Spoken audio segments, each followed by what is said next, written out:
Xbox. We're gonna have to have a conversation. I'm not going to script this by any means because I need my raw emotion for this particular video. All right, guys. For those of you who don't know, a couple months ago, PlayStation actually raised their prices in certain regions that they felt like they were able to do it because they were either maybe lacking in certain, production cost, or perhaps they just felt like they were able to raise it to that degree because Microsoft just wasn't competing in those areas.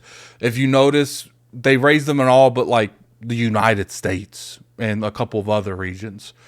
And, people like myself, rightfully, we clown them for it because I've never really seen too many times in a generation. Keep in mind, I've never really, what's what I'm looking for? I've never covered gaming to this degree. And the entire time I've done it, I've never covered gaming to this degree. But we do got to be honest a little bit when it comes to what's going on right now. Clearly, the pandemic happened. I get it. And we put a lot of energy into PlayStation doing that. Because to me, it wasn't even just the raising the prices. It was the message, the perception. It looked really bad. It looked like PlayStation went on top of a stage and said, you know what? We're going to raise this price in every region, but the regions that Microsoft actually competes with us in. And to me, that put a really bad vibe in, especially my mind, because even though it doesn't affect me, I still understand how people would understand. I can understand why people would feel offended by that. People that are in other regions that were affected by it, they're like, yo, why is America? Why is these regions not being affected, but we are? And rightfully so.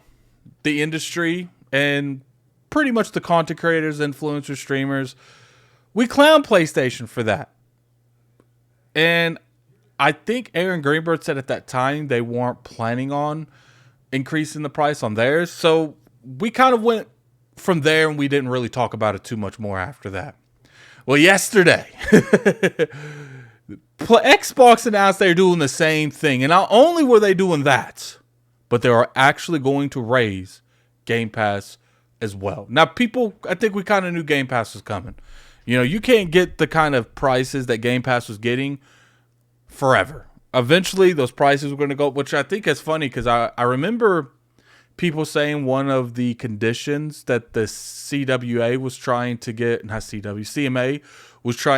Xbox in order to close the deal there was the agreement they would never raise Game Pass if it's not like, cost of living going up. So I thought that was interesting.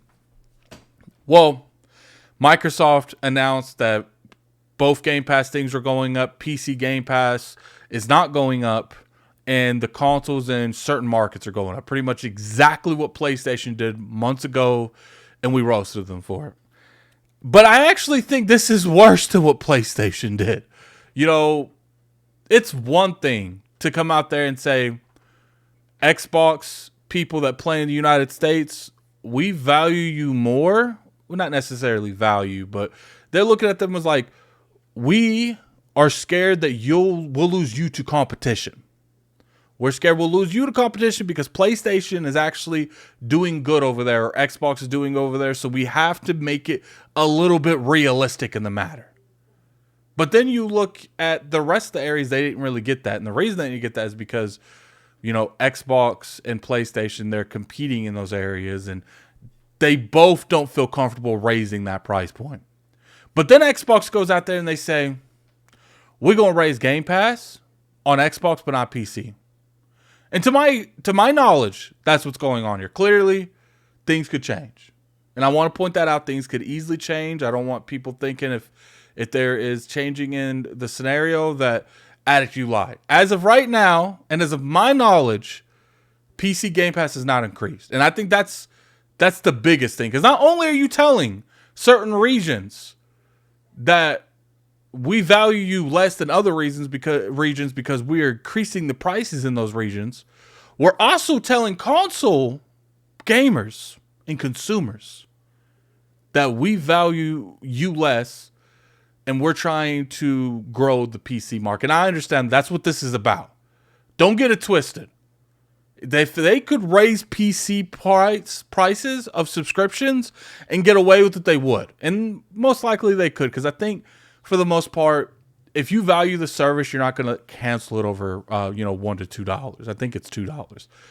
But it's just the vibe they give out. It's like you don't ever want to get in a situation where you're making one consumer that pays for the same product as another consumer. And keep in mind, I know that PC Game Pass and PC Game Pass and Xbox Game Pass, they have different games. There are two different products technically, but I would say most people would see them both as the same, just different games, because one is going towards a PC audience and one's going towards an Xbox audience. And clearly there's games that's on one, there's games that's on the other, and there's games that's on both. I think Microsoft needs to really tiptoe around this. They need to be very blunt, because at this point, I think there's a lot of people that's very frustrated with this PC thing that's going on. Let's go over a couple things that's happened in the past. There's no console exclusive games, but there's PC exclusive games. Xbox pays for Xbox Gold. PC don't play with other people online.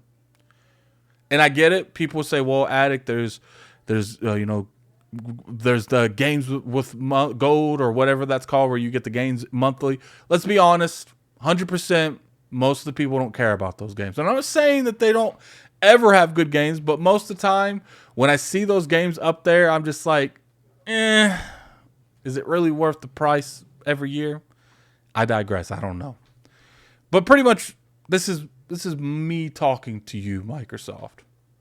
Be very wary what you do next, because I feel like you are having a really good momentum shift. To me, Phil Spencer should be on the phone. Yo, Sadia, like, we had a really good E3. Can we please push this back a little bit? That's where I feel like you should have done. I get it. Politics, gaming politics, corporate. Sometimes you can't get those kind of realistic things going. But to me, you should. Maybe they did try. Maybe I'm just talking something I don't know. And clearly, I don't know everything when it comes to this kind of stuff. I can only go off of an influencer, a content creator, observing the internet. And that's what I go off of. But this isn't a good look. I think Xbox needs to really reevaluate what they want from the Xbox side of things, the Xbox ecosystem, what they want from the PC ecosystem. Because to me, they got to coexist with each other. You can't have one thing that's on this and this one that's not on this. When it comes to exclusive games, some games make sense, but some games don't make sense. If a game can run on console from PC, because there's certain things you can't really put that don't translate well from PC to a console version, and that's fine. But for the most part, all the games that's been exclusive to PC have came to console eventually. And I think that's the biggest problem with this matter, is it's not necessarily on if the console can run it.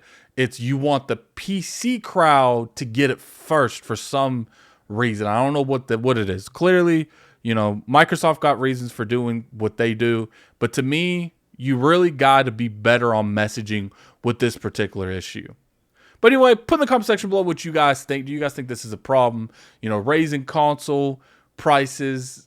I think that's weird. We ain't never seen that really in generations besides what PlayStation just did. I mean, we did see the Oculus go up in price. So maybe it's just like an industry thing at this point. Or hardware in general. But definitely put in the comment section below what you guys think about this. And until next time, this is Gaming Addict. I'm out of here. Peace.